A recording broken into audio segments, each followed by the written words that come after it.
नमस्कार बच्चों, हमारा आज का वीडियो कक्षा 10वीं के पाठ्य पुस्तक कृतिका भाग 2 से शिव पूजन सहाय द्वारा रचित पाठ माता का आंचल के बहुकल्पित प्रश्नों पर आधारित है। ये प्रश्न ऑनलाइन परीक्षा और गहन अध्ययन के लिए भी सहायक हैं। तो प्रश्न प्रारंभ करते हैं। पहला प्रश्न है, माता का आंचल कहानी किस उपन्यास का अंश है? बहती गंगा, देहाती दुनिया, ज्वाला। उत्तर देहाती दुनिया। अगला प्रश्न है, माता का आंचल पाठ के रचनाकार हैं यशपाल, जैनेन्द्र कुमार, शिव पूजन सहाय। उत्तर शिव पूजन सहाय। अगला प्रश्न, माता का आंचल पाठ में डैश के क्रियाकलापों को रेखांकित किया गया है? युवावस्था के, शैशवावस्था के, वृद्धावस्था के। उत्तर शैशवावस्था के। हिंदी का पहला आंचलिक उपन्यास है गिरिजा, महाभोज, देहाती दुनिया। उत्तर देहाती दुनिया। अगला प्रश्न, देहाती दुनिया का प्रकाशन कब हुआ था? सन 1926 में, सन 1936 में, सन 1946 में। उत्तर सन 1926 में। अगला प्रश्न है, देहाती दुनिया में ग्रामीण जीवन का चित्रण किस भाषा में किया गया है? अवधी भाषा में, ग्रामीण जनता की भाषा में, छत्तीसगढ़ी भाषा में। उत्तर छत्तीसगढ़ी भाषा में। अगला प्रश्न है, देहाती दुनिया का कथा शिल्प किस शैली में रचा गया है? संस्मरणात्मक एवं कथात्मक शैली में, वर्णनात्मक एवं विवेचनात्मक शैली में, कथात्मक एवं प्रश्नात्मक शैली में। उत्तर संस्मरणात्मक एवं कथात्मक शैली में। अगला प्रश्न, माता का आंचल में डैश और डैश का एक अनोखा चित्र प्रस्तुत किया गया है। बाल मनोभावों और ग्रामीण अंचल का, देहाती और अनपढ़ मजदूरों का, ग्रामीण और शहरी संस्कृति का। उत्तर होगा बाल मनोभावों और ग्रामीण अंचल का। अगला प्रश्न है, लेखक का वास्तविक नाम क्या था? शिवनाथ, तारकेश्वरनाथ, भोलानाथ। उत्तर तारकेश्वरनाथ। अगला प्रश्न है, शिवाजी पिताजी लेखक को गोरस और भात कैसे खिलाते थे? उत्तर है खेल खिलाते हुए, फूल के कटोरे में सानकर, साइकिल पर बिठाकर। उत्तर होगा फूल के कटोरे में सानकर। अगला प्रश्न है, फिर कब होगा भोज भोलानाथ? किसने कहा? लेखक के मित्र ने, लेखक की माँ ने, लेखक की पिताजी ने। उत्तर लेखक के पिताजी ने।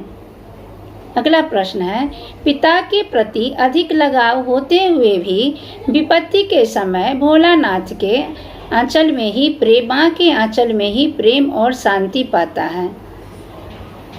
क्यों? उत्तर देखें, माता की गोद प्रिय और रक्षा करने में समर्थ होती है। विपत्ति के समय पिता साथ नहीं देते, माता के भय से वह विवश हो जाता है। उत्तर होगा माता की गोद प्रिय और रक्षा करने में समर्थ होती है। अगला प्रश्न है, माता के आंचल में किस दशक की ग्रामीण संस्कृति का चित्रण है? 60 के दशक की, 70 के दशक की, 30 के दशक की। उत्तर 30 के दशक की। अगला प्रश्न, लेखक के पिताजी लेखक को पूजा में अपने साथ क्यों बैठाते थे? लेखक में ईश्वर के प्रति आस्था जागृत करने हेतु, ताकि लेखक कहीं बाहर न चला जाए। पूजा में 2 लोगों का बैठना आवश्यक था। उत्तर होगा लेखक में ईश्वर के प्रति आस्था जागृत करने हेतु। अगला प्रश्न है, पिताजी लेखक को प्यार से किस नाम से पुकारा करते थे? तारक, गोलू, भोलानाथ। उत्तर होगा भोलानाथ। अगला प्रश्न है, भोलानाथ पूजा पाठ में पिताजी के पास बैठकर क्या करता रहता था? मंत्रों का उच्चारण करता था, आईने में अपना मुंह निहारा करता था, हाथ जोड़कर बैठा रहता था। उत्तर, आईने में अपना मुंह निहारा करता था। अगला प्रश्न है, भोलेनाथ अपने माता पिता को क्या कहकर संबोधित करता था? मैया और बाबूजी, माँ और पिताजी, अम्मा और बाबा। उत्तर, मैया और बाबूजी। अगला प्रश्न, भोलानाथ बाग से क्यों भागा? बिजली के चमकने से भयभीत होकर, बिच्छू निकलने से भयभीत होकर, माली के डांटने से भयभीत होकर। उत्तर होगा बिच्छू निकलने से भयभीत होकर। अगला प्रश्न है, मूसन तिवारी ने बच्चों को क्यों खदेड़ा? क्योंकि वे बाग से फल तोड़ रहे थे, क्योंकि वह पत्थर उछाल कर खेल रहे थे, क्योंकि वह मूसन को चिढ़ा रहे थे। उत्तर होगा क्योंकि वह मूसन को चिढ़ा रहे थे। माँ भोलानाथ को देखकर क्यों रो पड़ी?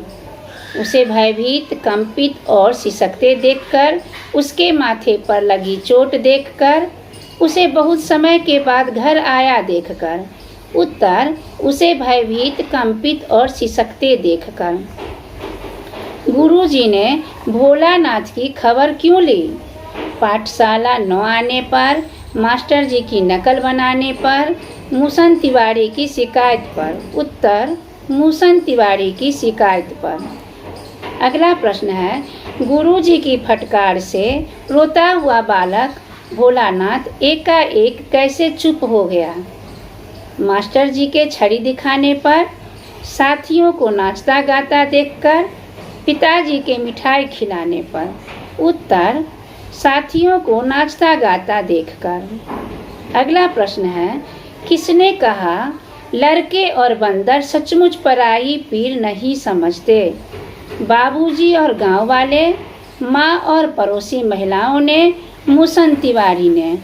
बाबूजी और गांव वाले। अगला प्रश्न है, बाल स्वभाव में अंतर्मन डैश और डैश होता है? निश्चल और निर्द्वंद, ईर्ष्यालु और कुटिल, स्वार्थी और चतुर।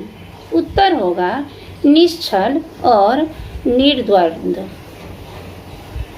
अगला प्रश्न है, भोलानाथ पिता के साथ गंगा तट पर क्या करते थे? धूप सेकते थे, मछलियों को आटा खिलाते थे, पानी में खेला करते थे। उत्तर होगा मछलियों को आटा खिलाते थे। भोलानाथ और उसके साथियों के खेल जीवन में किन मूल्यों का विकास करने में सक्षम थे? अनुचित विकल्प चुनें। सहभागिता, सद्भाव और मेलजोल, प्रकृति से जुड़ाव एवं राष्ट्र प्रेम, स्वार्थपरता एवं कुटिलता। उत्तर होगा स्वार्थपरता एवं कुटिलता। बच्चों इस पर ध्यान दें, अनुचित विकल्प चुनें इसलिए। अगला प्रश्न है, माता का अंचल पाठ में बच्चे के प्रति माता पिता का वात्सल्य उसमें किन किन गुणों को विकसित करने की में सक्षम है? पारिवारिक जुड़ाव और व्यापक दृष्टिकोण, कुशल रचनाकार और वक्ता, अच्छा चित्रकार और प्रकृति प्रेमी। उत्तर, पारिवारिक जुड़ाव और व्यापक दृष्टिकोण। अगला प्रश्न है, बाल स्वभाव में क्या स्थायी नहीं होता? मित्रता, सुख दुख, देश प्रेम। उत्तर, सुख दुख। अगला प्रश्न है, चूहे के बिल से क्या निकला था? सांप, बिच्छू, नेवला। उत्तर, सांप। 9, 2, 11 होना मुहावरे का अर्थ है 9 और 2 को जोड़ देना, विनती करना, भाग जाना। उत्तर होगा भाग जाना। तो बच्चों ये थे माता का अंचल पर आधारित प्रश्न। आशा है सभी MCQ आपके लिए उपयोगी सिद्ध होंगे। धन्यवाद।